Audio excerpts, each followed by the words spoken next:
یہ جو سحری اور افطار، یہودی جو تھے نا وہ سحری نہیں کرتے تھے، سحری کا نام و نشان نہیں تھا، روزہ رکھتے سحری نہیں کرتے۔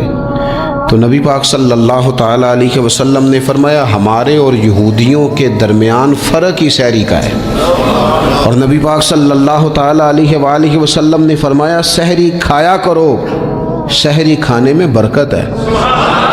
اور اگلی بات سننی آپ نے تو خوش ہو جانا ہے، سحری کو معمولی نہ سمجھے، سحری کرنا عبادت ہے۔ ہاں آپ مت سمجھیں کہ میں روٹی کھا رہا ہوں، یہ تو میرے سامنے دہی رکھا ہوا ہے، یہ تو سالن رکھا ہوا ہے، یہ تو اچار رکھا ہے، تو چپاتیاں رکھی ہیں۔ سحری کھانا عبادت ہے۔ آپ صبح اٹھے، آپ کی تو روٹین ہی اور تھی، تو 7 بجے کھاتے تھے، 9 بجے کھاتے تھے۔ یہ جو آپ صبح کھا رہے ہیں اٹھ کے سحری میں، اپنی مرضی سے تھوڑی کھا رہے ہیں، یہ تو کسی کے کہنے سے کھا رہے ہیں، یہ تو کسی کے بٹھائے بیٹھے ہیں۔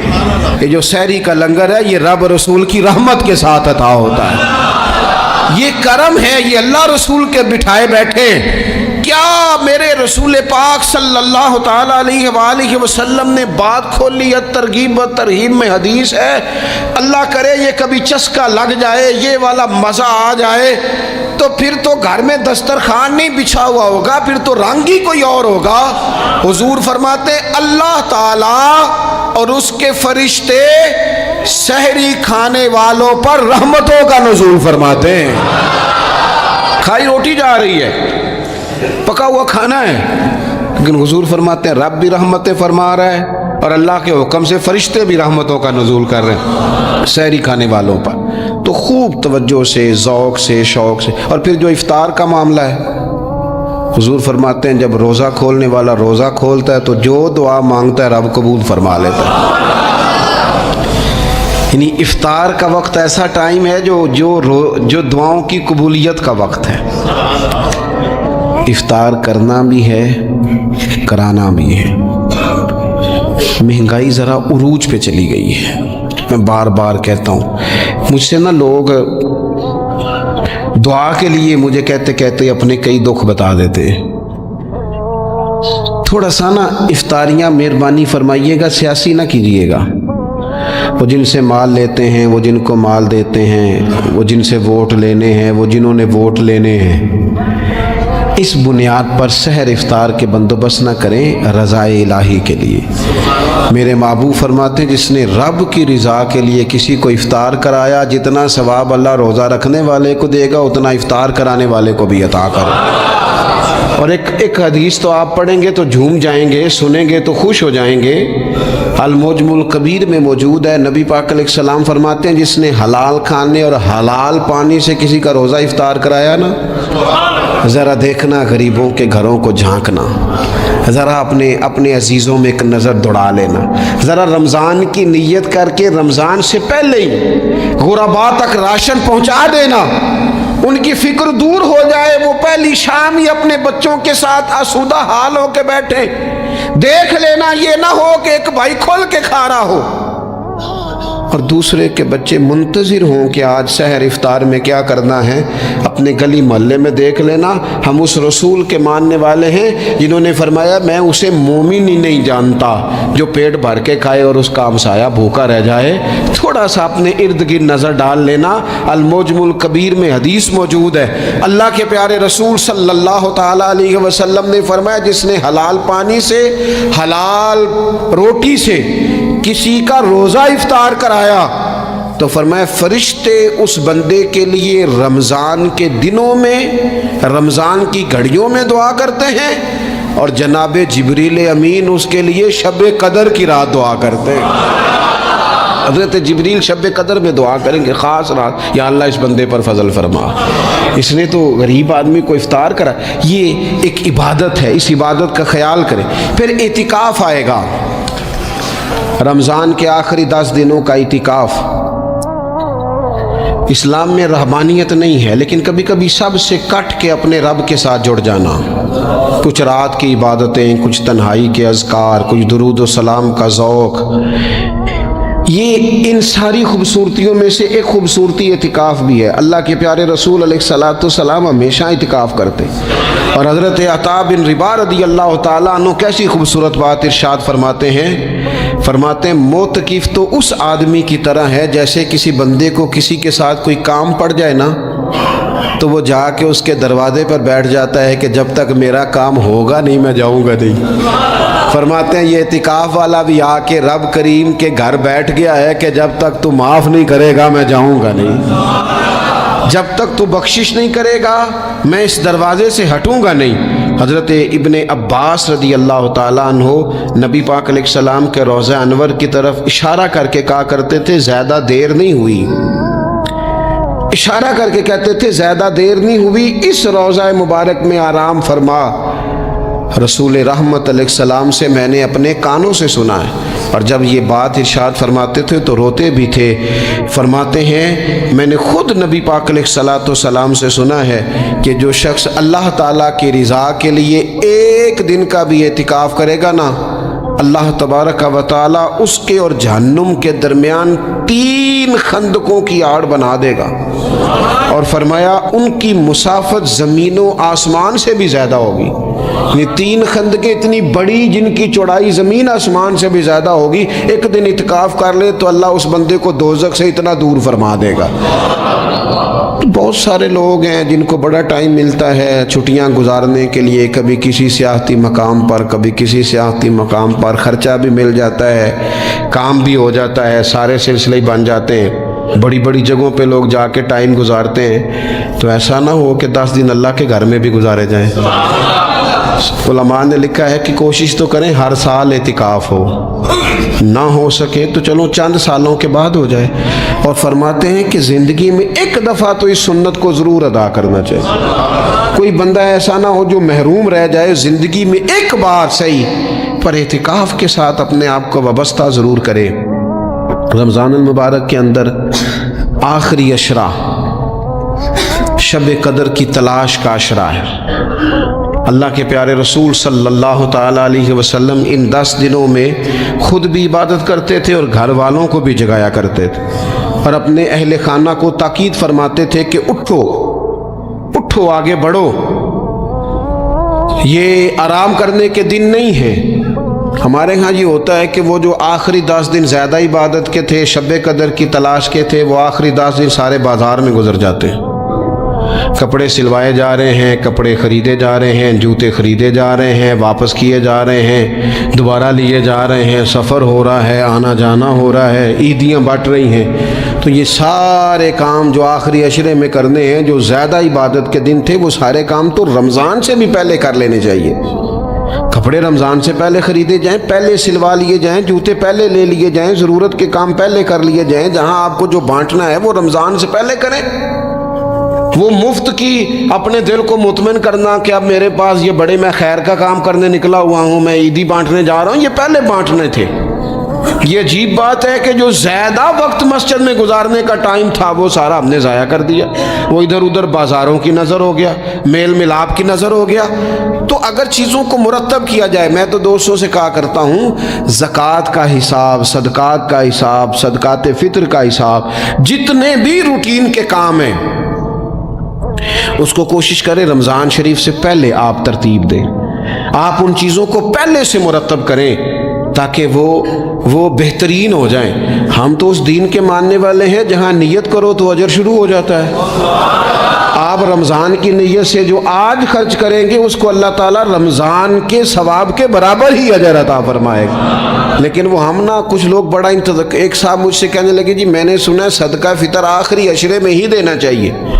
میں نے کہا آپ کا پروگرام تب دینے کا، اسی لیے آپ نے یہ گاڑا کر کے سن لیا، ذرا اس کو آپ نے زیادہ غور سے سن لیا ہے۔ آپ جب ضرورت محسوس کریں، جب آپ سمجھیں کہ کسی کو ضرورت ہے، ضرورت کے وقت کوئی چیز کام نہ آئی تو پھر کب جا کے کام آئے۔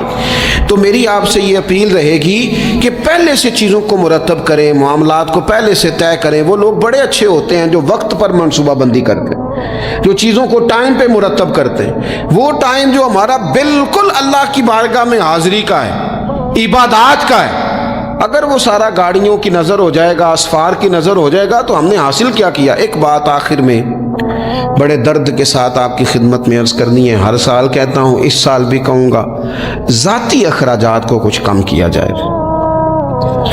ذاتی اخراجات نہ کچھ لوگوں کے بہت زیادہ ہیں، ان کے اپنے لباس کے، کپڑوں کے، اور وہ اخراج میں نے پچھلے جمعے بھی کہا تھا، اسلام ذبائش کی اجازت دیتا ہے، نمائش کی اجازت نہیں دیتا۔ نمائش والے کام اگر تھوڑے چھوڑ دیے جائیں کچھ بھی نہیں ہوتا۔ میں تو شاید اگر میں سینکڑوں کہہ دوں تو غلط نہیں ہوگا، لیکن بیسیوں تو لوگ ایسے ضرور ہوں گے کہ جو عید ساری سو کے گزارتے ہیں، سارا دن سوئے رہتے ہیں۔ پتہ نہیں وہ اتنے مہنگے مہنگے کپڑے کس لیے خریدتے ہیں۔ عید کی نماز پڑھی، سو گئے، اور بھئی آپ کا فون بند تھا جی، میں سو رہا تھا جی، تو بھئی وہ جو آپ نے 1.5 مہینہ درزی کے پاس آنا جانا لگایا، وہ کس مقصد کا؟ رات کوئی پہننا تو کوئی پرانا جوڑا پہن لیتے۔ ایسی مصیبت کیا بنی ہوئی تھی؟ اتنے مہنگے کپڑے خریدے، اتنا مہنگا جوتا لیا، اور دن سارا سو کے گزار دیا۔ ذاتی اخراجات کم کریں۔ پتہ کیا ہے، فرق بہت بڑھتا جا رہا ہے، بہت بڑھتا جا رہا ہے۔ یعنی ایک جگہ پہ چیزیں پڑی ہیں، خراب ہو گئی ہیں، کھانے کا ٹائم نہیں، پہننے کا ٹائم نہیں، اور ایک جگہ وہ ہے کہ جہاں لوگ دوائی کو ترس رہے ہیں۔ گندم امیر شہر کی ہوتی رہی خراب، اور بچی کسی غریب کی فاقوں سے مر گئی۔ اور کسی نے کہا تھا کہ غریب شہر تو فاقوں سے مر گیا، لیکن امیر شہر نے ہیرے سے خودکشی کر لی، اللہ معاف فرمائے۔ تو بہت ساری جگہوں پہ لوازمات زیادہ ہیں، اخراجات زیادہ ہیں، تکلفات زیادہ ہیں۔ اس رمضان میں مہنگائی کا جو زور ہے، حالات کی جو سنگینی ہے، اور تھوڑا پیچھے جائیں تو غریب علاقوں میں جس قسم پرسی کے ساتھ لوگ اپنا وقت بتا رہے ہیں، اگر صرف امیر لوگ اپنے کچھ ذاتی اخراجات کو کنٹرول کرنے میں کامیاب ہو جائیں تو بڑے سارے لوگ ایسے ہیں جن کے لیے وہ خوشیاں بانٹنے کا ذریعہ بنیں گے، اسباب۔ اور ویسے بھی زندگی سادہ کریں، آسان ہو جائے گی۔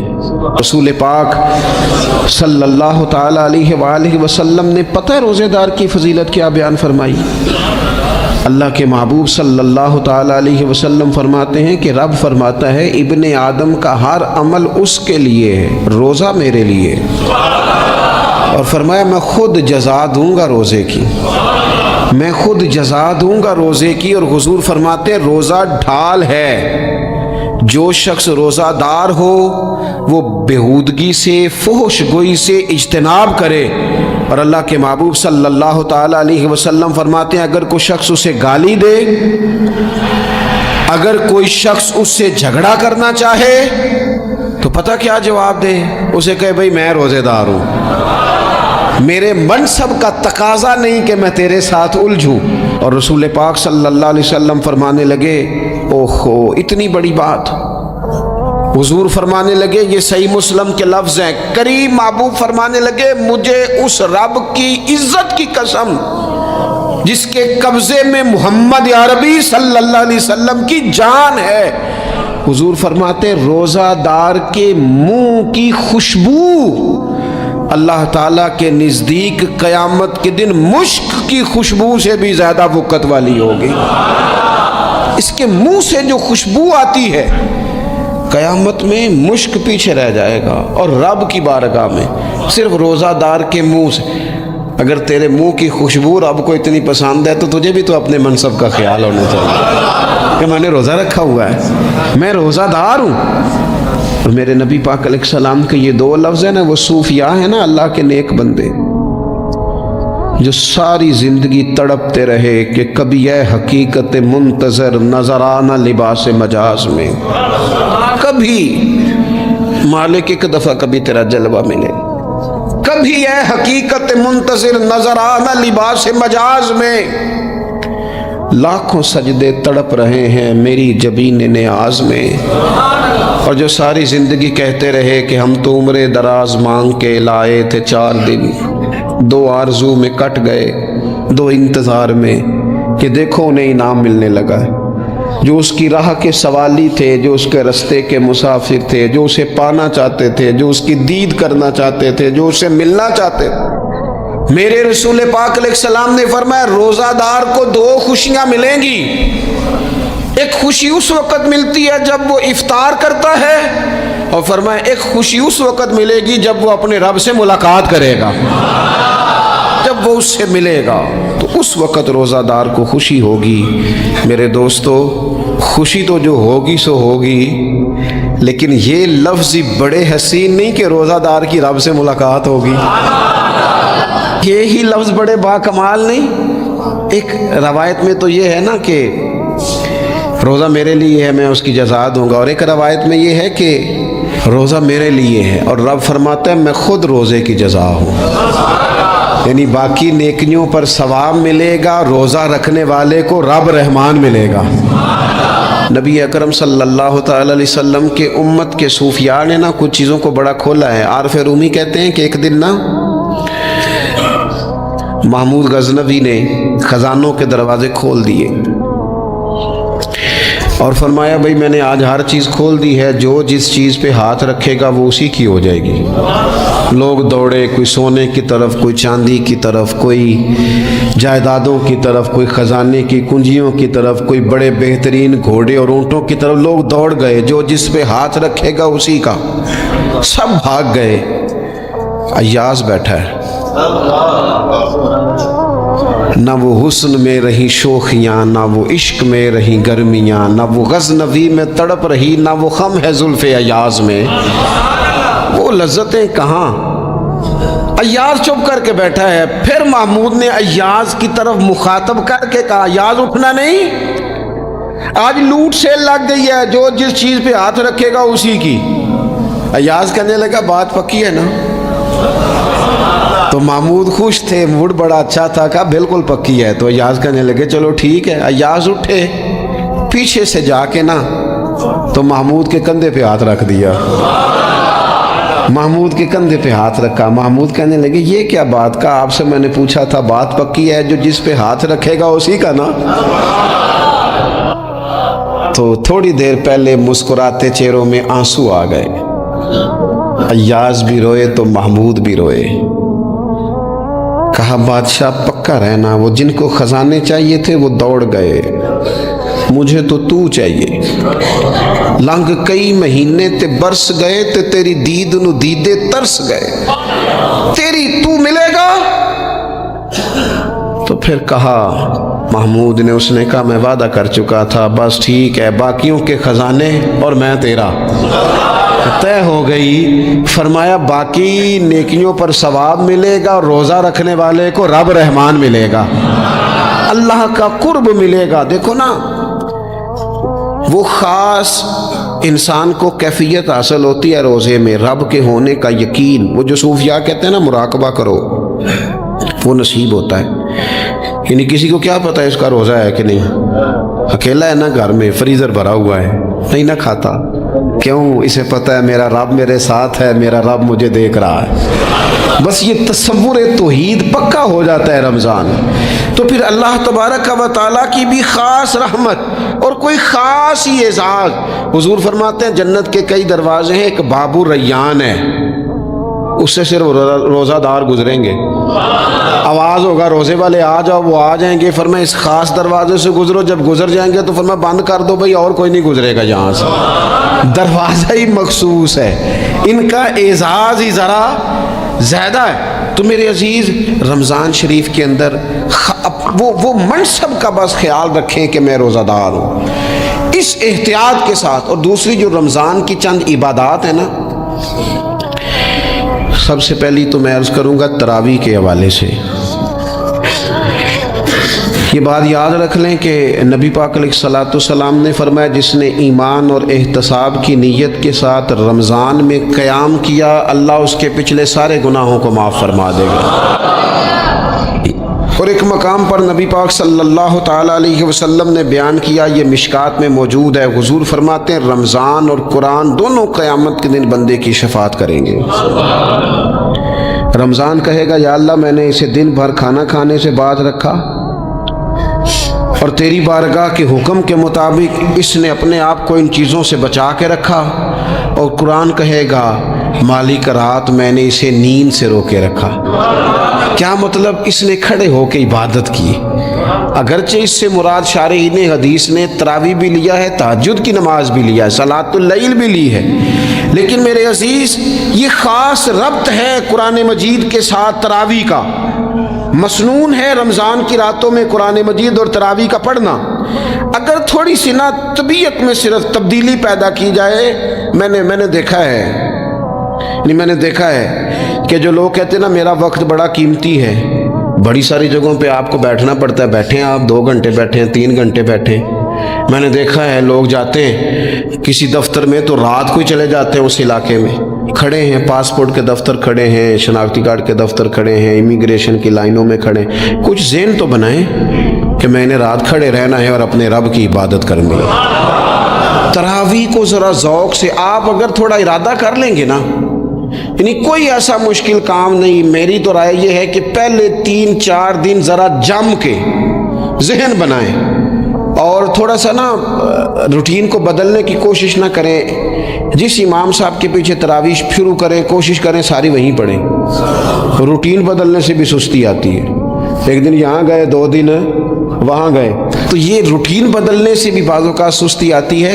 کوشش کریں ایک جگہ پہ قرآن شریف سننا شروع کریں اور پھر پورا قرآن مجید وہیں پہ سنیں اور تھوڑا ذہن بنائیں۔ میں نے دیکھا ہے ہمارے استاد صاحب اس طرح کیا کرتے تھے کہ بہت تھوڑا کھانا افطاری کے وقت، تھوڑا، اور ان سے کہا جاتا آپ بزرگ آدمی ہیں، اتنا کم کھانا کیسے نظام چلے گا؟ تو فرماتے تھے میں 1 چپاتی اور آدھی چپاتی کھا لوں گا لیکن تراویح کے بعد۔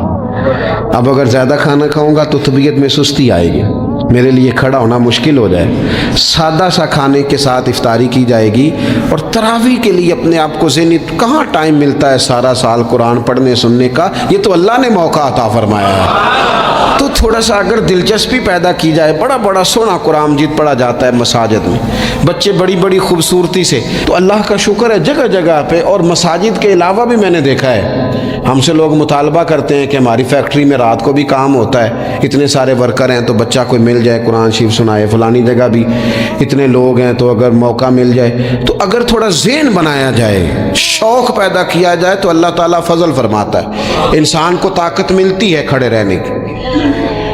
ایک تو تراویح، روزہ، تراویح، اور تیسری نبی اکرم نور مجسم شفیع معظم صلی اللہ تعالیٰ علیہ وسلم کی امت کو اللہ تعالیٰ نے بہت ساری ایسی چیزیں اپنی رحمت سے دی ہیں کہ جن میں عمل تھوڑا ہے، اجر زیادہ ہے۔ اس کا نتیجہ یہ نکلتا ہے کہ انسان تھوڑے وقت میں، تھوڑے ٹائم میں، تھوڑی مصروفیت میں اپنے رب کریم کے بارگاہ سے زیادہ اجر کا مستحق ہو جاتا ہے۔ انہی مقدس، معتبر، معنی خیز ایام میں ایک بڑی فضیلت، زیادہ عظمت والا مہینہ ماہ رمضان المبارک ہے۔ قرآن مجید نے صراحت کے ساتھ اس ماہ مقدس کا نام لیا ہے۔ کیا معنی ہے؟ کہ یہ وہ مقدس مہینہ ہے جس کا میرے رب کریم نے نام لیا ہے، اللہ نے نام لیا ہے۔ شہر رمضان الذی انزل فیہ القرآن، فرمایا رمضان کا وہ مقدس مہینہ ہے جس میں اللہ نے قرآن نازل فرمایا ہے۔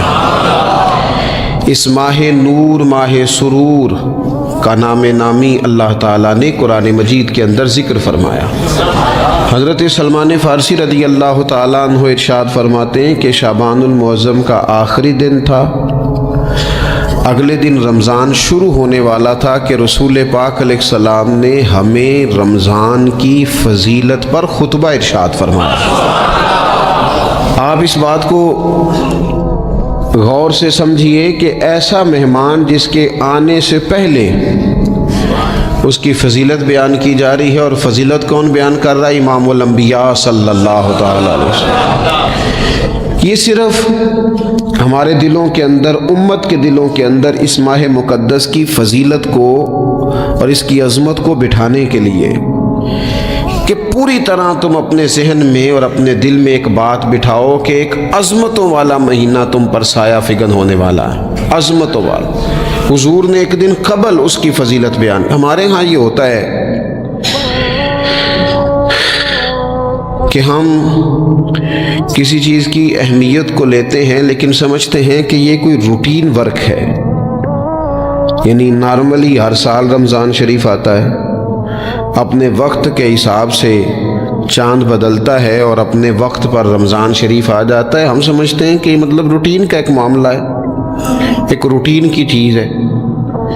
لیکن اگر آپ اس کو اس نظر سے دیکھیں گے نا کہ اس مہینے کے آنے سے پہلے، یعنی ابھی ایک دن بعد آنا ہے رمضان کو، اور آنے سے پہلے حضرت سلمان فارسی فرماتے ہیں کہ نبی پاک نے ہمیں باقاعدہ بلا کے خطبہ دے کے رمضان کی عظمت ہمارے دلوں میں بٹھا دی، یعنی فکری طور پر اور ذہنی طور پر امت کو تیار کیا۔ فرمایا تم پر ایک ایسا مہینہ سایہ فگن ہونے والا ہے جو مبارک ہے تمہارے لیے، باعث برکت ہے تمہارے لیے۔ تم اپنے آپ کو ذہنی طور پر تیار کرو کہ ایک ماہ نور تمہارے قریب آ رہا ہے۔ جو رمضان اسلامی عبادات جتنی بھی ہیں نا، وہ مخصوص پوجا پاٹ نہیں، اسلامی عبادات میں سے کوئی عبادت بھی ایسی نہیں جس کا مقصد ہی ہو کہ آپ نے اتنے وقت سے لے کر اتنے وقت تک فلاں عمل کرنا ہے۔ جتنی بھی عبادات ہیں اسلامی، وہ اپنے دامن میں کوئی نتیجہ رکھتی ہیں، کوئی رزلٹ رکھتی ہیں، اس کے ثمرات انسانی زندگی پر مرتب ہوتے ہیں۔ انسان کو تزکیہ نصیب ہوتا ہے، اس کے باطن کو صفائی نصیب ہوتی ہے، اسے خیر کرنے کا موقع ملتا ہے، تربیت کے بہت سارے مواقع اس میں پائے جاتے ہیں، بہت سارے اسرار و رموز کے ساتھ اسلامی عبادات ہیں۔ یہ جو رمضان المبارک ہے نا، یہ جو روزہ ہے، یہ روزہ اپنے دامن کے اندر تربیت رکھتا ہے، تربیت۔ یا ایھا الذین آمنوا کتب علیکم الصیام کما کتب علی الذین من قبلکم لعلکم تتقون۔ اے ایمان والو، تم پر روزے فرض کیے گئے جیسا کہ تم سے پہلے لوگوں پر بھی فرض کیے گئے تھے تاکہ تم تقوی اختیار کرو۔ روزہ تمہیں پرہیزگار بنائے گا، تمہارے اندر سے جو نفسانی چیزیں ہوں گی انہیں نکالے گا، اور اللہ تبارک و تعالیٰ کی طرف تمہارے دل کا رجحان ہوگا، تمہاری روح کا رجحان ہوگا، تمہیں تزکیہ دے گا۔ روزہ انسان کی تربیت کرتا ہے، انسان کو روزہ ذہنی طور پر تیار کرتا ہے کہ اللہ کے حکم کے مطابق کھانا ہے، اللہ کے حکم کے مطابق پینا ہے۔ سب سے بڑا مسئلہ اس دور کا رزق کے حلال کا حصول ہے اور حرام سے اجتناب ہے۔ تو روزہ ہمیں یہ سبق پڑھاتا ہے کہ ہم وہی کھائیں گے اور اسی وقت کھائیں گے جو کھانے کا ہمیں ہمارے رب نے حکم ارشاد فرمایا ہے، اور جس سے اللہ رسول منع کر دیں گے جتنی مرضی چمک دمک اپنے دامن میں رکھے، جتنی مرضی، لیکن ہم وہی لیں گے جو ہمارے لیے جائز ہے۔ آپ غور فرمائیے، روزہ لعلکم تتقون، روزہ تمہیں پرہیزگار کرتا ہے۔ بہت سارے لوگ ایک بات کرتے ہیں کہ عادتیں نہیں بدلی جاتی، یار کوشش کرتا ہوں لیکن میری عادت نہیں تبدیل ہوتی۔ میں آپ کو ایک رائے دینے لگا ہوں، مشورہ دینے لگا ہوں، میں آپ سے یہ عرض کرنے لگا ہوں کہ موقع آیا ہے رمضان شریف کا۔ رمضان میں نا بندہ روٹین میں اپنی عادتیں بدلتا ہے، کسی کو سویرے 7 بجے کھانے کی عادت ہے، کسی کو 9 بجے کھانے کی عادت ہے، کوئی صبح ناشتہ نہیں کرتا، دوپہر میں ہی کھاتا ہے۔ لیکن رمضان آیا تو عادت بدل گئی، 7 بجے والا بھی نہیں کھا رہا، 9 بجے والا بھی نہیں کھا رہا، دوپہر والا بھی نہیں کھا رہا، سارے سحری میں کھا رہے ہیں۔ عادت بدل گئی، بالکل طبیعت بدل گئی، روٹین چینج ہو گئی۔ کوئی اٹھ رہا تھا صبح فجر میں، اللہ کی توفیق سے اللہ تعالیٰ معاف فرمائے تو کچھ ایسے بھی تھے جو 9-10 بجے اٹھ رہے تھے، کچھ الحمدللہ فجر پڑھ کے چلو کسی وجہ سے پھر سو گئے، 10-11 بجے اٹھ رہے تھے، روٹین بدلی ہوئی تھی۔ رمضان آیا تو بدل گئی، سارے سحری میں اٹھ رہے ہیں، تہجد کے وقت سب کی آنکھ کھل رہی ہے، بالکل روٹین بدل گئی، حالات بدل گئے، معاملات تبدیل ہو گئے، اوقات تبدیل ہو گئے، دفاتر کے ٹائم تبدیل ہوئے، اسکولوں کے نظام تبدیل ہوئے، مدارس کے اوقات تبدیل ہوئے، ہر چیز کے اندر تبدیلی آئی۔ معنی کیا ہے کہ اللہ نے تمہیں موقع دیا ہے کہ عادتیں بدلی جا سکتی ہیں، اپنے آپ کو تبدیل کیا جا سکتا ہے، لائف سٹائل کو چینج کیا جا سکتا ہے۔ یہ موقع آیا ہے، ایک مہینہ ہے پورا، 2-3 دن 4 دن آپ کی روٹین بگڑ جائے نا سونے کی، یعنی روٹین سے ہٹ کے آپ سونا جاگنا شروع کر دیں تو پھر وہی روٹین بن جاتی ہے، پھر اسی ترتیب سے انسان سارے کام کرتا ہے۔ تو رمضان میں روٹین چینج ہوگی، سارے تہجد میں اور سحری میں اٹھیں گے، تو اللہ کرے نا یہ روٹین قائم رہے۔ رمضان میں تو اٹھتے تھے سحری کرنے کے لیے، تو اللہ کرے روٹین بن جائے اور سارا سال اٹھیں تہجد کی نماز ادا کرنے کے لیے، اللہ کرے روٹین بن جائے، چیزیں تبدیل ہو جائیں۔ وہ لوگ جن کو ڈاکٹر کہہ رہے تھے کہ دوائی بھی کھانی ہے اور پرہیز بھی کرنا ہے، تو وہ کہہ رہے تھے جی دوائی کھانا تو آسان ہے، پرہیز کرنا مشکل ہے، تو بدلنے لگی ہے نا روٹین، آ گیا نا رمضان، پرہیز کا ٹائم شروع ہو گیا، لہذا بہترین فائدہ یہ ہوگا کہ رمضان میں پرہیز ہوگی، ڈائٹ پلان بالکل بنایا جا سکتا ہے، اس میں چیزوں کو بالکل مرتب کیا جا سکتا ہے۔ تو رمضان شریف کے آنے سے پہلے ذہنی طور پر اپنی عادات کی تبدیلی کا پروگرام بنائیں، عادتیں بدل جایا کرتی ہیں۔ رسول کریم دنیا میں آئے وَيُزَكِّيكُمْ، حضور تزکیہ کرنے تو آئے ہیں، عادتیں بدلنے تو تشریف لائے ہیں۔ نبی پاک نے صفائی ستھرائی کر دی، ساری ناپاک چیزوں کو نکال دیا۔ تو روٹین دیکھیں کہ رمضان میں تقوی کے حصول کے لیے اپنی عادات کو تبدیل کرنا ہے، اور اس کے لیے ذہنی طور پر اپنے آپ کو تیار کریں۔ وہ جو کہتے ہیں بچے سویرے نہیں اٹھتے، وہ روٹین بنا لیں، یہ موقع آیا ہے، ابھی سے ارادہ کر لیں کہ جناب ہم نے اس ترتیب سے اپنے گھر کو، ماحول کو، بچوں کو اس ترتیب سے ہم نے مرتب کرنا ہے چیزوں کو۔ یہ آپ ارادہ کریں، اللہ تعالیٰ مدد فرمائے گا۔ رمضان المبارک کی جو خاص فضیلت ہے، اس خاص فضیلت کو رمضان آنے سے پہلے ذہن میں بٹھا لیں، اور رمضان المبارک پورے کا پورا اس ذوق سے گزاریں کہ ذہن میں بات موجود ہو، ذہن میں، کہ دراصل رمضان کیا ہے۔ اللہ کے پیارے رسول صلی اللہ تعالی علیہ وسلم نے فرمایا، اے لوگو تم پر ایک عظیم المرتبت مہینہ سایہ فکن ہو رہا ہے۔ حضور فرماتے ہیں شہر مبارک، فرمایا یہ بڑا برکت والا مہینہ ہے، یہ برکتیں لے کے آیا ہے، یہ رحمتیں لے کے آیا ہے، یہ اپنے ساتھ عنایات لے کے آیا۔ اور نبی اکرم صلی اللہ تعالی علیہ وآلہ وسلم نے فرمایا جو بندہ بھی قرب الہی کی نیت سے رمضان میں نیکی کا طلبگار ہوگا، فرمایا وہ اگر نفل نیکی کرے گا نا تو اللہ تعالیٰ اسے فرض کے برابر ثواب عطا فرمائے۔ اور حضور علیہ الصلوۃ والسلام فرماتے ہیں جو اس مہینے میں ایک فرض ادا کرے گا اللہ 70 فرضوں کے برابر اجر عطا کرے گا۔ اپنے ذہن میں ایک بات بٹھائی جائے، ذہن میں یہ بات بٹھائی جائے کہ یہ نا برکت والا مہینہ ہے، اس میں میرا ثواب بڑا ضربوں کے ساتھ آگے بڑھے گا، ایک ذہن بنایا جائے اور پھر ثواب اکٹھا کرنا شروع کر دیا جائے۔ پھر وہ ترتیب بنا لی جائے، کاروباری نہیں، روحانی ترتیب، کاروباری نہیں، یعنی نئے سے نئے سٹال نہ تیار کیے جائیں، مہنگائی کیسے کرنی ہے اور کس طرح کر کے کن چیزوں کی آج کل مانگ ہوگی، کس ترتیب سے سودا پہلے ہی خریدنا ہے، مہنگا کیسے کرنا ہے، اللہ معاف کرے مصنوعی قلت کیسے پیدا کرنی ہے، کمائی کیسے کرنی ہے۔ رمضان کے اندر جناب لوگ ساری ترتیب لگا کے، ساری، میرے ایک دوست ہیں میڈیکل کے شعبے سے وابستہ ہیں، تو مجھے کہنے لگے کہ ڈاکٹر بھی اپنی روٹین بدلتے ہیں اور معدے والی ساری دوائیاں بھی اکٹھی کر لیتے ہیں کیونکہ رمضان آنے والا ہے، یہ زیادہ لوگ استعمال کریں گے۔ تو وہ ماحول نہ پیدا کریں کہ ہر چیز دنیا داری ہو جائے، ہر چیز دنیا داری، نہیں، ہر چیز کو ایک نیا روپ دے دیا جائے اور نیا سے نیا مال کمانے کا سلیقہ بنایا جائے۔ میں اکثر کہا کرتا ہوں کہ رمضان تو اس لیے تھا نا کہ اس میں کم کھانا ہے، تھوڑا کھانا ہے، لیکن اگر بندہ کہے کہ میں نے صبح کا چونکہ کھایا نہیں لہذا اب شام کو اتنا کھانا ہے کہ ہفتے سے پہلے ڈاکٹر کے پاس بھی جانا ہے، میں نے وہ سارا پوری کرنی ہے روٹین، تو پھر وہ مقصد کو نہیں نہ سمجھا، پھر اس نے اس خوبصورتی کو نہیں پایا جو خوبصورتی اس کو دین دینا چاہتا تھا۔ ایک تو رمضان کی فضیلت کو سمجھنا ہے، اور پھر جب ہم روزہ دار ہیں، ہم نے روزہ رکھا ہوا ہے،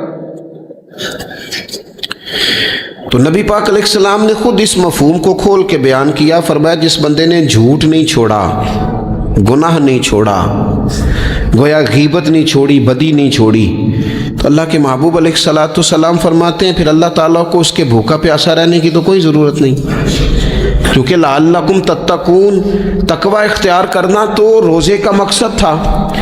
اور اگر اس نے وہ بات کو سمجھا ہی نہیں،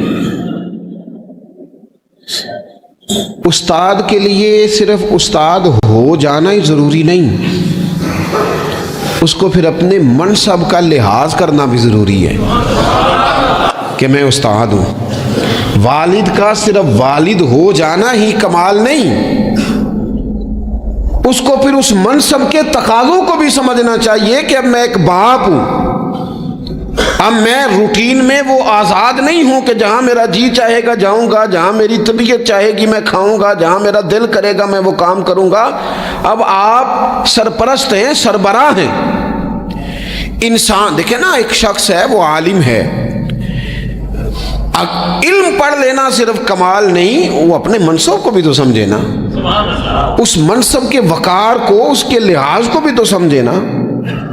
ایک آدمی اگر عمر رسیدہ ہے، بڑا ہے، بزرگ ہے، اور وہ چاہتا ہے کہ میری بزرگی کی وجہ سے میرا اکرام کیا جائے، تو اسے اپنے منصب کا بھی لحاظ کرنا پڑے گا۔ اس کو حضرت سعدی فرمایا کرتے تھے، میں نے 18 سال کے بزرگ دیکھے اور میں نے 75 سال کے بچے دیکھے۔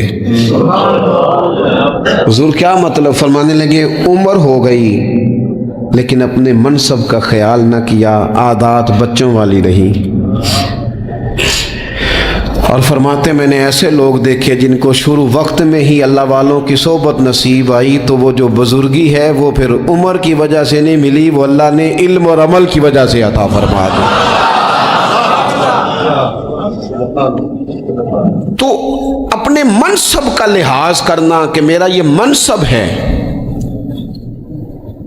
اسی طرح جب ہم نے روزہ رکھا ہوا ہوگا نا، تو پھر ہم نے اس منصب کا بھی لحاظ کرنا ہے کہ میں روزے دار ہوں۔ حضرت سلمان فارسی رضی اللہ تعالیٰ عنہ ارشاد فرماتے ہیں کہ شعبان المعظم کا آخری دن تھا، اگلے دن رمضان شروع ہونے والا تھا کہ رسول پاک علیہ السلام نے ہمیں رمضان کی فضیلت پر خطبہ ارشاد فرمایا۔ آپ اس بات کو غور سے سمجھیے کہ ایسا مہمان جس کے آنے سے پہلے اس کی فضیلت بیان کی جا رہی ہے، اور فضیلت کون بیان کر رہا ہے؟ امام الانبیاء صلی اللہ تعالی علیہ وسلم۔ یہ صرف ہمارے دلوں کے اندر، امت کے دلوں کے اندر اس ماہ مقدس کی فضیلت کو اور اس کی عظمت کو بٹھانے کے لیے کہ پوری طرح تم اپنے ذہن میں اور اپنے دل میں ایک بات بٹھاؤ کہ ایک عظمتوں والا مہینہ تم پر سایہ فگن ہونے والا ہے، عظمتوں والا۔ حضور نے ایک دن قبل اس کی فضیلت بیان۔ ہمارے ہاں یہ ہوتا ہے کہ ہم کسی چیز کی اہمیت کو لیتے ہیں لیکن سمجھتے ہیں کہ یہ کوئی روٹین ورک ہے، یعنی نارملی ہر سال رمضان شریف آتا ہے، اپنے وقت کے حساب سے چاند بدلتا ہے اور اپنے وقت پر رمضان شریف آ جاتا ہے۔ ہم سمجھتے ہیں کہ یہ مطلب روٹین کا ایک معاملہ ہے، ایک روٹین کی چیز ہے۔ لیکن اگر آپ اس کو اس نظر سے دیکھیں گے نا کہ اس مہینے کے آنے سے پہلے، یعنی ابھی ایک دن بعد آنا ہے رمضان کو، اور آنے سے پہلے حضرت سلمان فارسی فرماتے ہیں کہ نبی پاک نے ہمیں باقاعدہ بلا کے خطبہ دے کے رمضان کی عظمت ہمارے دلوں میں بٹھائی، یعنی فکری طور پر اور ذہنی طور پر امت کو تیار کیا۔ فرمایا تم پر ایک ایسا مہینہ سایہ فگن ہونے والا ہے جو مبارک ہے تمہارے لیے، باعث برکت ہے تمہارے لیے۔ تم اپنے آپ کو ذہنی طور پر تیار کرو کہ ایک ماہ نور تمہارے قریب آ رہا ہے۔ جو رمضان، اسلامی عبادات جتنی بھی ہیں نا، وہ مخصوص پوجا پاٹ نہیں، اسلامی عبادات میں سے کوئی عبادت بھی ایسی نہیں جس کا مقصد ہی ہو کہ آپ نے اتنے وقت سے لے کر اتنے وقت تک فلاں عمل کرنا ہے۔ جتنی بھی عبادات ہیں اسلامی، وہ اپنے دامن میں کوئی نتیجہ رکھتی ہیں، کوئی رزلٹ رکھتی ہیں، اس کے ثمرات انسانی زندگی پر مرتب ہوتے ہیں۔ انسان کو تزکیہ نصیب ہوتا ہے، اس کے باطن کو صفائی نصیب ہوتی ہے، اسے خیر کرنے کا موقع ملتا ہے، تربیت کے بہت سارے مواقع اس میں پائے جاتے ہیں، بہت سارے اسرار و رموز کے ساتھ اسلامی عبادات ہیں۔ یہ جو رمضان المبارک ہے نا، یہ جو روزہ ہے، یہ روزہ اپنے دامن کے اندر تربیت رکھتا ہے، تربیت۔ یا ایھا الذین آمنوا کتب علیکم الصیام کما کتب علی الذین من قبلکم لعلکم تتقون۔ اے ایمان والو، تم پر روزے فرض کیے گئے جیسا کہ تم سے پہلے لوگوں پر بھی فرض کیے گئے تھے تاکہ تم تقوی اختیار کرو۔ روزہ تمہیں پرہیزگار بنائے گا، تمہارے اندر سے جو نفسانی چیزیں ہوں گی انہیں نکالے گا، اور اللہ تبارک و تعالیٰ کی طرف تمہارے دل کا رجحان ہوگا، تمہاری روح کا رجحان ہوگا، تمہیں تزکیہ دے گا۔ روزہ انسان کی تربیت کرتا ہے، انسان کو روزہ ذہنی طور پر تیار کرتا ہے کہ اللہ کے حکم کے مطابق کھانا ہے، اللہ کے حکم کے مطابق پینا ہے۔ سب سے بڑا مسئلہ اس دور کا رزق کے حلال کا حصول ہے اور حرام سے اجتناب ہے، تو روزہ ہمیں یہ سبق پڑھاتا ہے کہ ہم وہی کھائیں گے اور اسی وقت کھائیں گے جو کھانے کا ہمیں ہمارے رب نے حکم ارشاد فرمایا ہے، اور جس سے اللہ رسول منع کر دیں گے جتنی مرضی چمک دمک اپنے دامن میں رکھے، جتنی مرضی، لیکن ہم وہی لیں گے جو ہمارے لیے جائز ہے۔ آپ غور فرمائیے، روزہ لعلکم تتقون، روزہ تمہیں پرہیزگار کرتا ہے۔ بہت سارے لوگ ایک بات کرتے ہیں کہ عادتیں نہیں بدلی جاتی، یار کوشش کرتا ہوں لیکن میری عادت نہیں تبدیل ہوتی۔ میں آپ کو ایک رائے دینے لگا ہوں، مشورہ دینے لگا ہوں، میں آپ سے یہ عرض کرنے لگا ہوں کہ موقع آیا ہے رمضان شریف کا۔ رمضان میں نا بندہ روٹین میں اپنی عادتیں بدلتا ہے، کسی کو سویرے 7 بجے کھانے کی عادت ہے، کسی کو 9 بجے کھانے کی عادت ہے، کوئی صبح ناشتہ نہیں کرتا، دوپہر میں ہی کھاتا ہے، لیکن رمضان آیا تو عادت بدل گئی۔ 7 بجے والا بھی نہیں کھا رہا، 9 بجے والا بھی نہیں کھا رہا، دوپہر والا بھی نہیں کھا رہا، سارے سحری میں کھا رہے ہیں۔ عادت بدل گئی، بالکل طبیعت بدل گئی، روٹین چینج ہو گئی۔ کوئی اٹھ رہا تھا صبح فجر میں، اللہ کی توفیق سے اللہ تعالیٰ معاف فرمائے تو کچھ ایسے بھی تھے جو 9-10 بجے اٹھ رہے تھے، کچھ الحمدللہ فجر پڑھ کے چلو کسی وجہ سے پھر سو گئے، 10-11 بجے اٹھ رہے تھے، روٹین بدلی ہوئی تھی۔ رمضان آیا تو بدل گئی، سارے سحری میں اٹھ رہے ہیں، تہجد کے وقت سب کی آنکھ کھول رہی ہے، بالکل روٹین بدل گئی، حالات بدل گئے، معاملات تبدیل ہو گئے، اوقات تبدیل ہو گئے، دفاتر کے ٹائم تبدیل ہوئے، اسکولوں کے نظام تبدیل ہوئے، مدارس کے اوقات تبدیل ہوئے، ہر چیز کے اندر تبدیلی آئی۔ معنی کیا ہے کہ اللہ نے تمہیں موقع دیا ہے کہ عادتیں بدلی جا سکتی ہیں، اپنے آپ کو تبدیل کیا جا سکتا ہے، لائف سٹائل کو چینج کیا جا سکتا ہے۔ یہ موقع آیا ہے، ایک مہینہ ہے پورا، 2-3 دن 4 دن آپ کی روٹین بگڑ جائے نا سونے کی، یعنی روٹین سے ہٹ کے آپ سونا جاگنا شروع کر دیں تو پھر وہی روٹین بن جاتی ہے، پھر اسی ترتیب سے انسان سارے کام کرتا ہے۔ تو رمضان میں روٹین چینج ہوگی، سارے تہجد میں اور سحری میں اٹھیں گے، تو اللہ کرے نا یہ روٹین قائم رہے۔ رمضان میں تو اٹھتے تھے سحری کرنے کے لیے، تو اللہ کرے روٹین بن جائے اور سارا سال اٹھیں تہجد کی نماز ادا کرنے کے لیے، اللہ کرے روٹین بن جائے، چیزیں تبدیل ہو جائیں۔ وہ لوگ جن کو ڈاکٹر کہہ رہے تھے کہ دوائی بھی کھانی ہے اور پرہیز بھی کرنا ہے، تو وہ کہہ رہے تھے جی دوائی کھانا تو آسان ہے، پرہیز کرنا مشکل ہے، تو بدلنے لگی ہے نا روٹین، آ گیا نا رمضان۔ عظیم مذہبی سکالر، ان کا خطاب آپ نے سماعت کرنا ہے، تو جو احباب کھڑے ہیں پیچھے ان سے گزارش ہے کہ پھر فور نیچے بیٹھ جائیں۔ ابھی حضرت قبلہ پیر صاحب کا خطاب جو ہے وہ شروع ہونے لگا ہے۔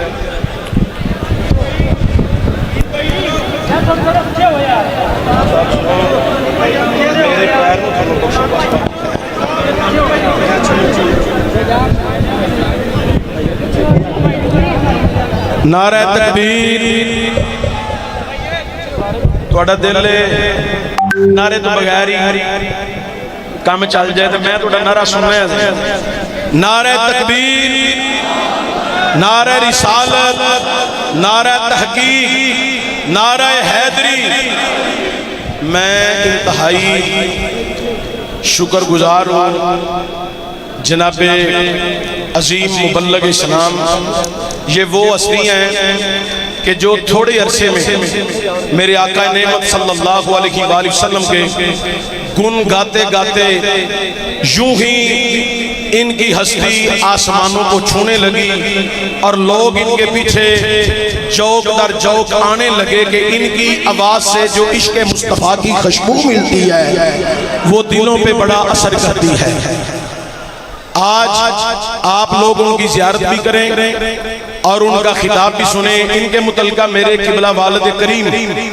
استاذ العلماء یادگار اسلاف میرے قبلہ وقابہ والد گرامی علامہ مولانا محمد حنیف چشتی رحمت اللہ تعالی علیہ جب ہم ان کے قدموں میں بیٹھے تھے تو حضرت کا تذکرہ ہوا تو آپ نے پتہ کیا جملے بیان فرمانے لگے بہت اچھا ہوا ہے کہ اللہ تعالیٰ نے پیر محمد اجمل جیسی شخصیت آل سنت کو عطا کی ہے ہون کئی بندے جہنم وچ جان تو بچ جان گے یعنی کہ انہاں کولوں قرآن اور میرے آقا دا فرمان سن کے وہ اپنا رستہ جڑا ہے صراط مستقیم دے متلاشی سارے بن جان گے اور سدھر جان گے تو آج ان کا خطاب آپ نے سماعت کرنا ہے فخر السادات زینت بزم گلشن بہار فاطمیہ حضرت پیر سید غلام رسول شاہ صاحب شرازی دامت برکاتم القدسی اپنی مسند صدارت پر جلوہ گر ہیں تو یہ میرے پیر بھائی محترم محمد عمران چشتی صاحب لسانی فلیکس والے یہ گولڑا شریف میرے کریم مرشد کے مرید ہیں ملنگ ہیں اس کی خاکہ کاوش اور لسانی ساؤنڈ والے ان کی کاوش اللہ قبول کرے تو آپ ایک نعرہ لگائیں عظیم مبلغ اسلام سرمایہ اہل سنت میں یہ کہتا ہوں اس ہستی پہ غوث پاک کا خاص کرم ہے اور اللہ حضرت عظیم البرکت شاہ امام احمد رضا کی خاص نگاہ ہے اللہ حضرت گولڑوی کی نگاہ ہے اور نواز قوم الحاج ابو داؤد محمد صادق علیہ رحمہ کی نگاہ ہے آپ ایک نعرہ لگائیں اور حضرت کا خطاب سماعت کریں نعرہ تکبیر نعرہ رسالت مسلک حق اہل سنت و جماعت مسلک حق اہل سنت و جماعت حضرت علامہ پروفیسر پیر محمد اجمل قادری صاحب نحمده ونصلي ونسلم على رسوله الكريم اما بعد اعوذ بالله من الشيطان الرجيم بسم الله الرحمن الرحيم قل لا اسالكم عليه اجرا الا المودة في القربى صدق الله العظيم وصدق رسوله النبي الكريم الامين ونحن على ذلك لمن الشاهدين والشاكرين والحمد لله رب العالمين إن الله وملائكته يصلون على النبي يا أيها الذين آمنوا صلوا عليه وسلموا تسليما الصلاة والسلام عليك يا سيدي يا رسول الله وعلى آلك وأصحابك يا حبيب الله بھائی جان بیٹھ جائیں آپ لوگ مہربانی فرمائیں بیٹھ موبائل والے موبائل نیچے کریں گے آپ نہ کہیں کہ میں کہہ رہا ہوں موبائل نیچے کر دیں آپ کی بڑی مہربانی آپ کے جو پیچھے بیٹھے ہیں ان کو نظر نہیں آتا جب آپ موبائل اونچا کر شفقت فرمائیں جی سیاسی جلسہ نہیں ہے اس میں تصویریں نہ بھی بنے گی تو کام چلے گا انشاءاللہ تعالی اللہ آپ کو درود پاک پڑھیے سارے حضرات الصلاۃ والسلام علیک یا نبی اللہ وعلى آلك وأصحابك يا حبیب اللہ حمد و صلاۃ کے بعد انتہائی عزت و تکریم کے لائق بزرگوں قابل صد احترام بھائی اور میرے عزیز دوستوں آپ نے حضرت علامہ عبدالحمید چشتی صاحب کی زبان سے اس محفل کی غرض و غایت پروگرام کے تعلق سے مقاصد کو سماعت کیا حضرت صاحبزادہ پیر سید غلام رسول شاہ صاحب بھی جلوہ فراز ہیں اور بھی علماء شیوخ تشریف فرما ہے، تھوڑے سے وقت میں چند ایک گزارشات آپ کی خدمت میں عرض کرنی ہے۔ اللہ تبارک و تعالیٰ نے ہم پر خاص فضل فرمایا ہے کہ ہمیں صحابہ اور اہل بیت کا دامن عطا فرمایا۔ رہنما ڈھونڈنا بڑا مشکل کام ہوتا ہے، اور ایسے لوگوں کو تلاش کرنا جو آسمانی ہدایت کے ستارے ہوں، ہم جیسے سست لوگوں کے لیے تو شاید ممکن ہی نہ ہوتا۔ اللہ کے حبیب علیہ السلام نے کرم نوازی فرمائی اور ہمیں فرمایا کہ میں نے تزکیہ کر کے، پاکیزگی عطا کر کے، نظروں میں نور پیدا کر کے تمہیں اپنی اولاد بھی عطا کر دی ہے اور اپنے اصحاب بھی عطا کر دی۔ آپ کی بڑی مہربانی، بولے نہیں دیں بھائی جان، چھوڑ دیں، انتظامیہ والے بھائی آپ مہربانی کریں، ہو گیا خاموشی اختیار کریں۔ میں نے پہلے بھی عرض کیا ہے، سیاسی جلسہ نہیں ہے۔ یہ جتنے دوست موبائل چلا رہے ہیں بالخصوص اسٹیج پہ، یہ تو بڑی زیادتی کر رہے ہیں۔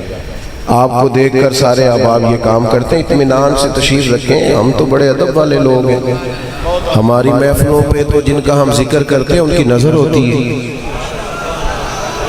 مجھے تو یہ بڑی دشواری ہے کہ ڈھیر سارے لوگ ننگے سار آ گئے، پتہ نہیں کیسے آ گئے۔ ہمارے ہاں تو طریقہ ایسا نہیں ہے، اہل سنت کے ہاں تو بڑے ادب آداب ہے محفل۔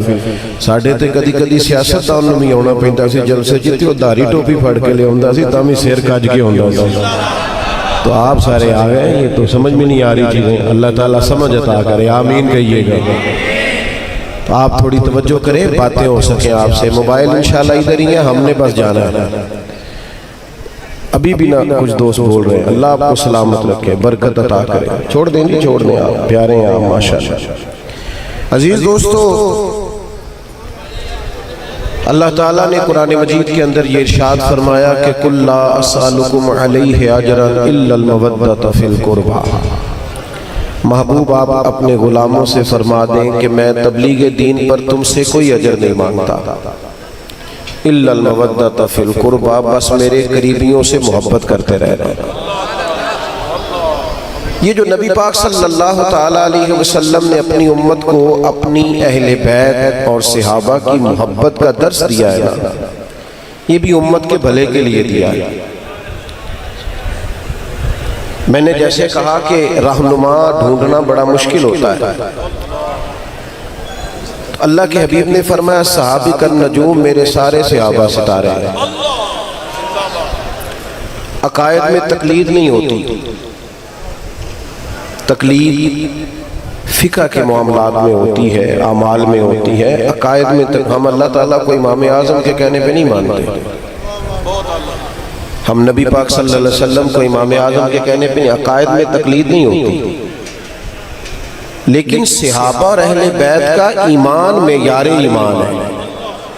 وَإِذَا قِيلَ لَهُمْ آمِنُوا كَمَا آمَنَ النَّاسُ، رب کریم منافقوں سے فرماتا ہے اس طرح ایمان لاؤ جیسے میرے محبوب کے صحابہ ایمان لائے ہیں۔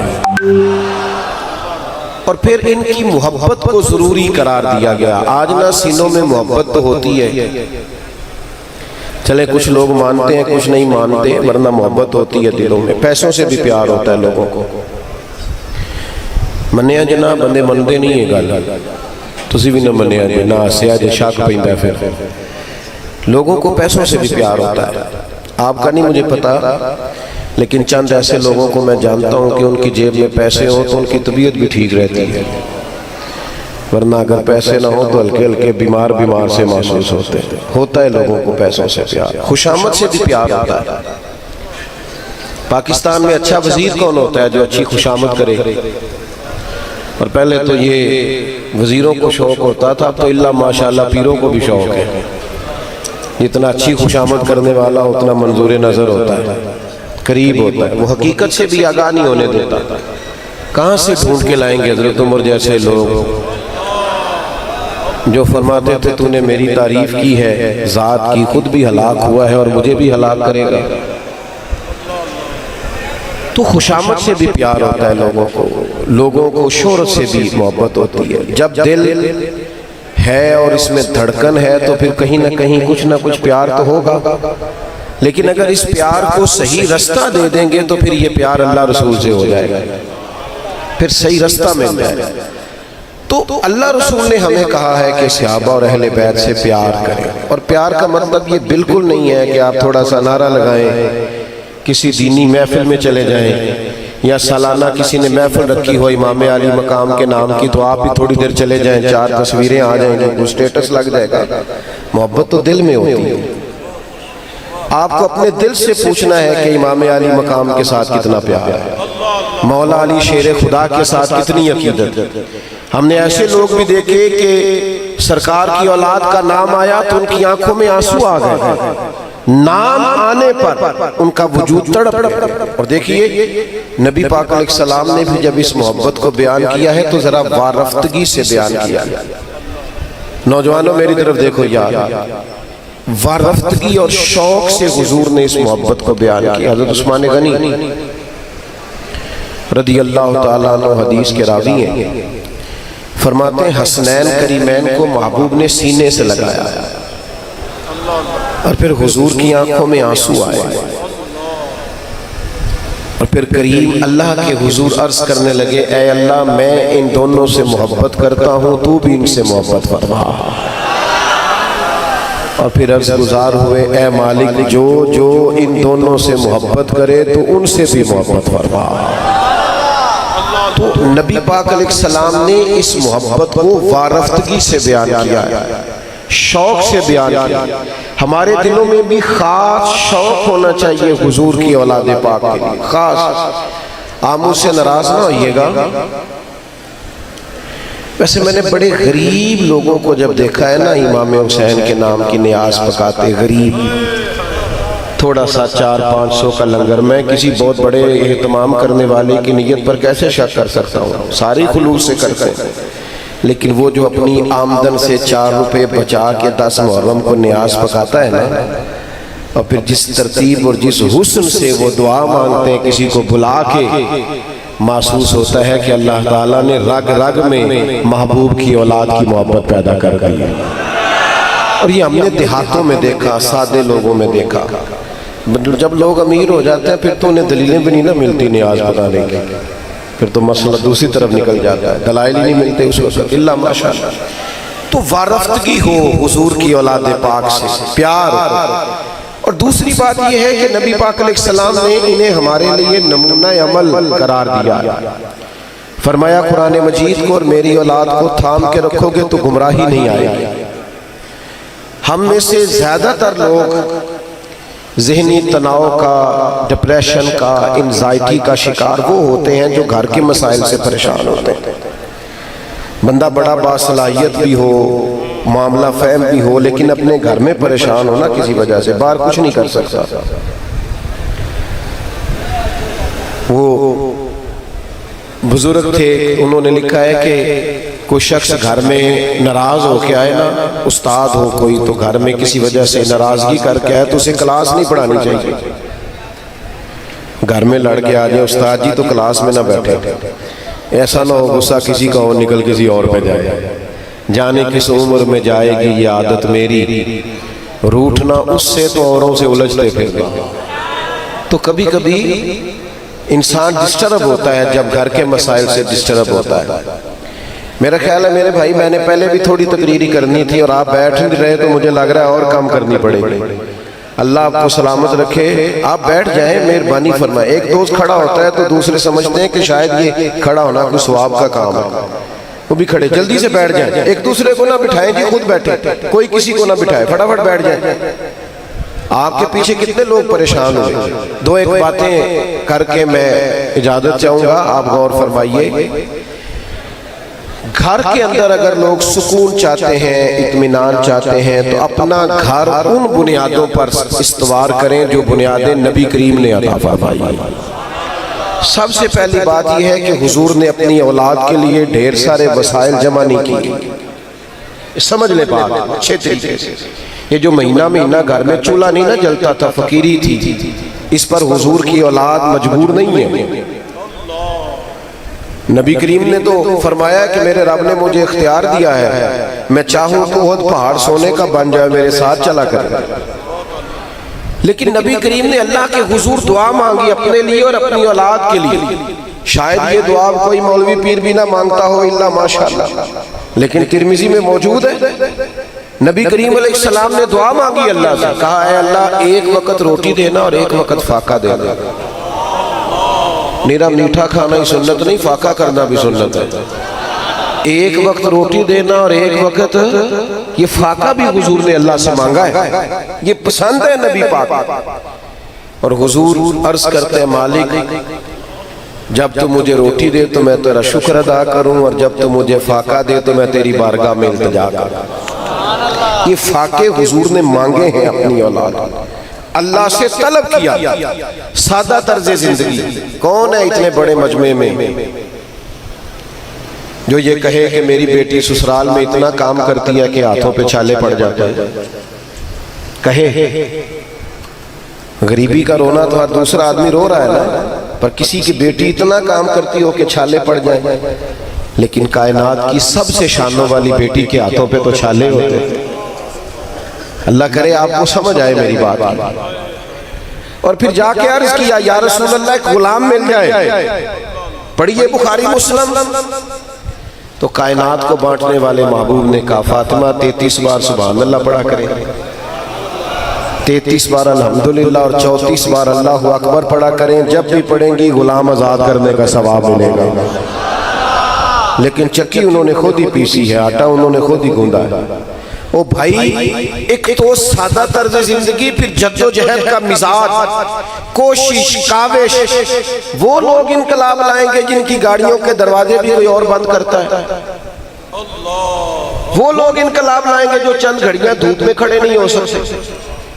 ایک دوست نے مجھے فون کیا ایک دفعہ، کہنے لگے مولوی لوگ تقریر کر لیتے ہیں کہ 3 دن پانی بند رہا اور 3 دن کھانا بند رہا، اور پھر بھی بڑی بہادری سے لڑے۔ کہنے لگے انسانی وجود میں نمکیات کی کمی ہو جاتی ہے۔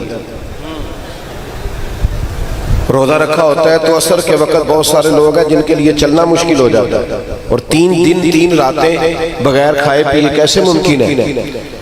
تو میں نے ان سے کہا کہ آپ کی بات درست ہے، پر اگر کسی کو بچپن سے عادت ہو، نہیں سمجھ آئی آپ، اگر کسی کو بچپن سے عادت ہو 3 دن بھوکا پیاسا رہنے کی تو اس کے لیے کیا خیال ہے؟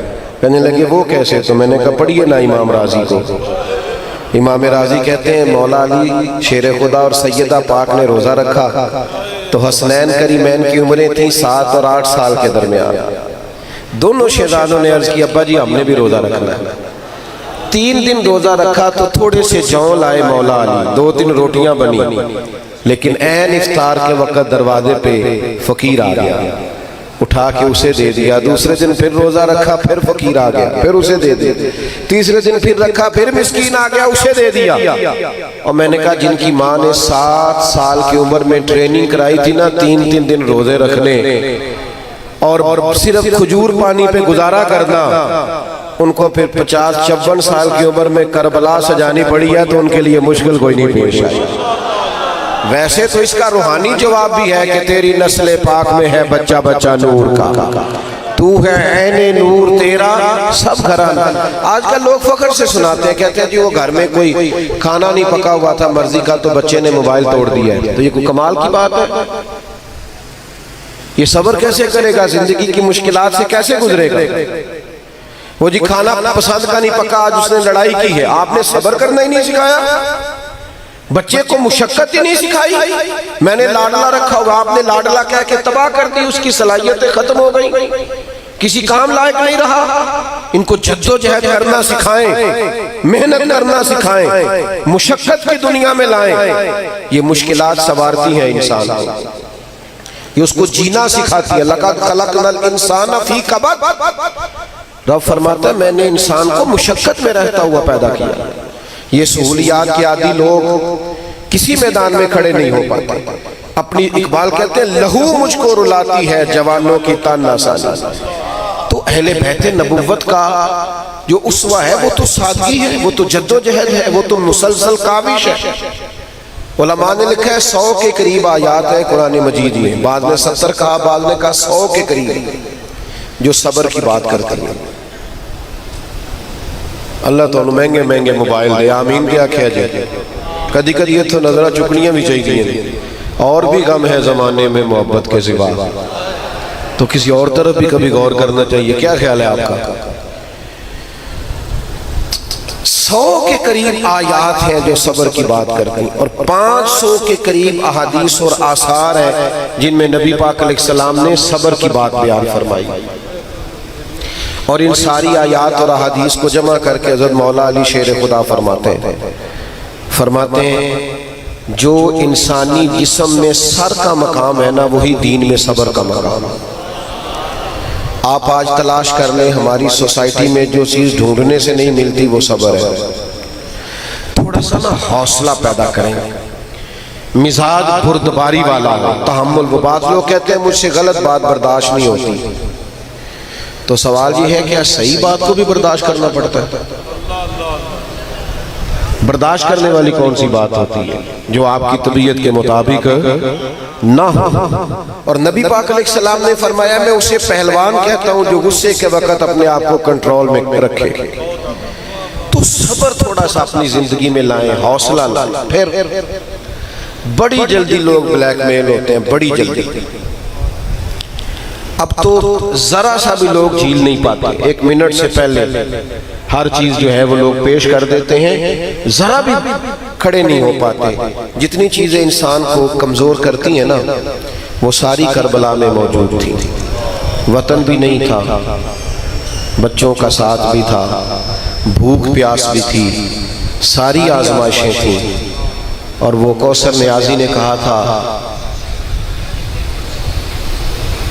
باپ کا جنازہ اٹھانا پھر بھی کسی حد تک آسان ہوتا ہے، دعا کرنا کسی کو بیٹے کا جنازہ نہ اٹھانا پڑے، کمر ٹوٹ جاتی ہے۔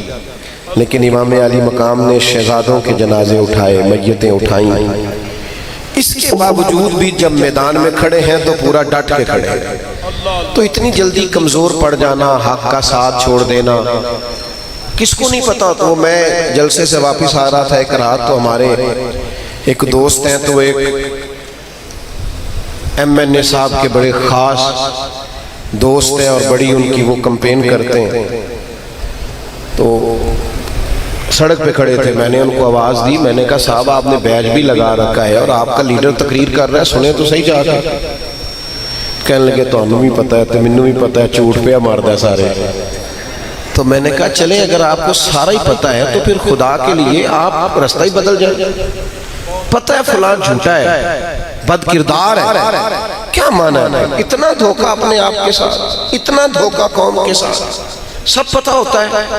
فلانا سیاسی بیان دے رہا ہے، پھر بھی کارکن بنتے ہو، اپنے دروازوں کے سامنے سیاسی دفتر کھولتے ہو، میں نے فلانے کی حمایت کر دی اور میں نے فلاں کی مخالفت کر دی، اور پھر آپ 10 محرم کو آ کے حسینی بھی بن جاتے ہیں۔ ایسے تھوڑی چلے گا۔ یہی تو مزاج میں فرق ہے۔ جو حسینی مزاج لوگ ہوتے ہیں وہ ہوا کسی طرف کی بھی ہو، وہ اس طرف نظر آتے ہیں جس طرف حق نظر آتا ہے۔ وہ اس مزاج کے نہیں ہوتے کہ آج کل ہوا کدھر کی چل رہی ہے، وہ کردار کی بات کرتے ہیں۔ پھر دوسری گزارش آپ کی خدمت میں یہ بھی کرنی ہے، اہل بیت سے سیکھیے۔ مسلمان کا شیوہ یہ ہے کہ وہ محنت کرتا ہے اور نتیجہ اپنے رب پہ چھوڑ دیتا ہے۔ جو نتیجے مانگتے ہیں وہ عابد نہیں ہوتے، تاجر ہوتے ہیں۔ میں نے اتنی نیکیاں کر لی، اتنی خدمت کر لی، اب مجھے یہ نتیجہ ملنا چاہیے، نتیجہ نہیں مانگیں گے، نتیجہ اللہ پہ چھوڑ دیں۔ ہمارے علماء نے زندگیاں لگا دی مشائخ نے، ڈیوٹی کی، اپنے اپنے وقت میں اپنی اپنی ڈیوٹی دے کے رخصت ہوئے، نتائج کا مطالبہ نہیں۔ امام حسین رضی اللہ تعالیٰ عنہ اپنے خاندان سمیت شہید ہو گئے تھے کربلا میں، تو کیا اگلی صبح پھر یزید کا تختہ الٹ گیا تھا؟ وہ تو 3.5 سال 4 سال 4.5 سال بعد نے لکھا حکومت کر گیا۔ اتنی قربانی کے باوجود بھی وہ اگلے ایک لمبا عرصہ اس نے حکومت کی سمجھے بات کو۔ لیکن لطف کی بات یہ ہے کہ جو اس کے حمایتی بھی ہیں نا، وہ بھی ڈر ڈر کے نام لیتے ہیں۔ امام حسین نے بظاہر حکومت ایک دن بھی نہیں کی، لیکن اس طرح حق کے لیے کھڑے ہوئے ہیں کہ قیامت تک دلوں پہ حکومت حسین ابن علی کی۔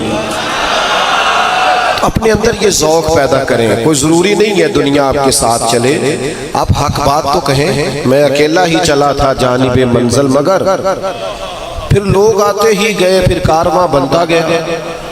تو آپ ہمت تو کریں, جدوجہد تو کریں. اور پھر اہل بیت نبوت کی زندگیوں سے جو بہت زیادہ سیکھنے کی بات ہے اور سمجھنے کی بات ہے اور غور کرنے کی بات ہے. جتنی کتابیں آپ پڑھیں گے نا سیدہ پاک کی سیرت پر, مولا علی کی سیرت پر, حسنین کریمین کے حالات پڑھا, آپ حیران ہوں گے کہ ہر مصنف نے لکھا ہے مہینہ مہینہ چولہا نہیں جلتا تھا. لیکن جس نے بھی یہ لکھا ہے نا گھر میں مہینہ مہینہ چولہا نہیں جلا, اسی نے 2 صفحے چھوڑ کے لکھا ہے جو دروازے پہ آیا ہے اسے جھولی بھر کے عطا فرمایا ہے. یہ جو سخاوت ہے نا, دوسروں کو ترجیح دینا, آج تو مزاج ہی نہیں ہے سخاوت کا. آج تو آپ کو میرا مطلب ہے کہیں کیمرے کے آگے پیسے پھینکنے پڑیں تو پھر نکلتے ہیں جیبوں سے. لیکن ویسے اگر کہیں کسی جگہ امداد کا معاملہ ہو, ناراض ہو گیا ہو جو یار میرا دل کر دے, ہو کہ آنکھوں کو نہیں کرنا, اس طرح کے ناراض ہو جاؤ کہ بدل جاؤ کہ آئندہ نہیں کریں گے. تو خدا کے بندو, اور بھی کئی طریقے ہیں, ان کو استعمال کیا جا سکتا ہے, لیکن آپ استحصال تو نہیں کریں نا. آپ اس شخص کو جو مجمع میں کھڑا ہے اور جس بیچارے نے بچوں کی فیس نہیں دے پایا اور بچے چھڑوا لیے, وہ کیا سوچتا ہے نوٹوں کی رم جھم میں کہ یہ میرے ساتھ کیا ہو رہا ہے اور یہ یہاں کیا لذت پیدا کی جا رہی ہے. کچھ چیزیں سمجھنے لائق, غور کرنے کے لائق. تو اہل بیت نبوت سے یہ بھی سیکھیں اپنی زندگی کے اندر. آپ اس بات پر غور کریں اور توجہ دیں کہ ہم نے حضور کی اولاد پاک سے یہ ساری چیزیں سیکھنی اور سیکھ کر پھر ان پر عمل کرنا اور اپنی زندگی کو سنوارنا ہے. آخری بات کرتا ہوں, 9-10 محرم کی درمیانی رات تھی. عمر ابن سعد امام علی مقام رضی اللہ تعالیٰ عنہ کی خدمت میں حاضر ہوا. اس نے کہا حسین 2 ہی باتیں ہیں, یا آپ جنگ کریں گے یا بیعت کریں گے. تو امام نے فرمایا سبحان. حضرت عباس اس کے جانے کے بعد حاضر بارگاہ ہوئے, عرض کرنے لگے کہ بھائی جان آپ نے فیصلہ جو صبح کرنا ہے مجھے ابھی سے پتہ ہے. تو یہ یزیدی فکر کے لوگ ہیں, یہ سوچیں گے پتہ نہیں حسین نے کچھ سوچنے کا وقت مانگا ہے تو ابھی بتا دیتے ہم نے بیعت نہیں کرنی. تو نوجوانوں غور کرنا. امام فرمانے لگے آپ کا کیا خیال ہے, میں نے سوچنے کے لیے ٹائم مانگا ہے. کہا پھر کس لیے مانگا ہے؟ تو فرمانے لگے عباس آپ کو پتہ ہے نا مجھے سجدوں سے بڑا پیار ہے. کس چیز سے پیار ہے بولیے گا؟ سجدوں سے بڑا پیار ہے. تو ایک رات رہ گئی ہے, میرا دل کرتا ہے میں جی بھر کے اپنے رب کو سجدہ کروں. حضرت شیخ شہاب الدین سہروردی رحمۃ اللہ علیہ کی خدمت میں نا مرید آئے بیٹھے ہوتے تھے, شاگرد آئے بیٹھے ہوتے تھے. تو 5 منٹ کا ٹائم ان سے اجازت لیتے اور جا کے 2 نفلوں کی نیت باندھ لیتے. تو بعض لوگ اس بات پر شکوہ کرتے, تشریف رکھیں گے اللہ سلامت رکھے, شکوہ کرتے کہ حضرت لوگ آئے بیٹھے ہیں اور آپ نے نفلوں کی نیت باندھ دی ہے. تو شیخ فرماتے ہیں میں اللہ رسول سے کچھ لوں گا تو تمہیں دوں گا نا. مجھے یہ سجدہ یہ مصلی بڑا کچھ عطا کرتا ہے, پھر بھی میں آگے دیتا ہوں. تو حضور کی اولاد پاک سے سیکھیں, اپنے روزمرہ کے معاملات میں ان چیزوں کو لائیں. اللہ تعالی ہمیں سمجھ عطا کرے. ایک میری گزارش سن لیں, سنیں جی پیارے بھائی, ہم بالکل شخصیات کے قائل نہیں, نظریات کے قائل ہیں. لوگ آتے جاتے رہتے ہیں, محفل سرکار کے نام کی ہے. ابھی پہلے بھی کچھ لوگ چلے گئے, میں نے بھی جانا ہے, لیکن آپ ان مجالس کو اللہ رسول کی رضا کے لیے رکھیں. سب تشریف رکھیں, محفل آپ کی جاری. آخر دعوانا